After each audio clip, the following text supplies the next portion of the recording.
So this video is going to walk through some basic elements of a FigJam board.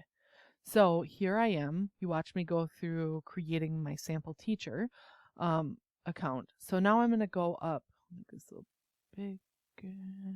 I will go up to create new, and I'm going to choose FigJam board. So what happens is you just get this giant board. It literally is the world's largest board. So I'll get to those in a second here. So, oh my goodness, look at all these things it's showing. So I'm going to just like draw something on the board like I would have in Jamboard.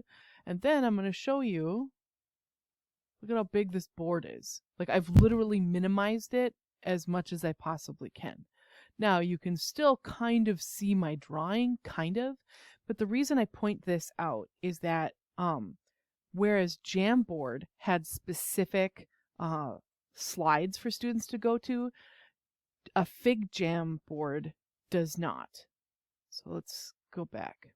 So instead, what would end up happening, and this is probably this would be the best practice for those of us that want a collaborative space for our students, that if I want it to function similarly to Jamboard, I'm going to create a square just like this.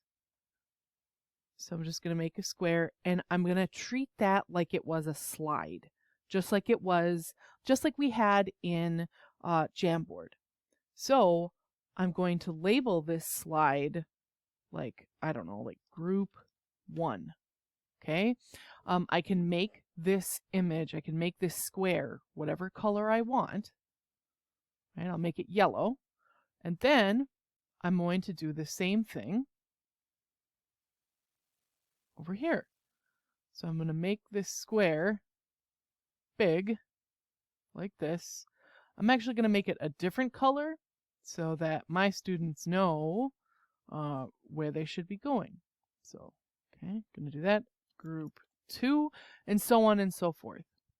Because what happens is students will come onto this board and they will just see the world's biggest board. So it would be beneficial for the instructor to create spaces for students to work on the FigJam board. So, and notice how much, look at how big this space is. So I could literally have a space for each one of my students if I wanted to do that. But when students show up, they should be assigned. You're going to be working group 1. You're going to go to the group 1 block, and you are going to be, it's yellow or whatever color you want to call that. So that way, when students go to the FigJam, then they will say, oh, okay, yep, I know, I'm only working on this space. And they can make this space as big as they want, right? So I'm moving it even further. So now the student, there's no need for them to go to group 2. You know it will happen. You know kids are going to be stinkers about it. You know that they're going to be dorking around. But I'll show you what it looks like when another user gets added onto this. When you're on FigJam, or no, we'll talk about what it looks like when another user is on the board. So here you'll see, here's my student. Unlike on the Jamboard, I can watch this cursor as it moves. So if I know that Liz is supposed to be on group 1, I can tell Liz, get off of group 2. Oh, sorry, Miss Hain. Sorry. So right now,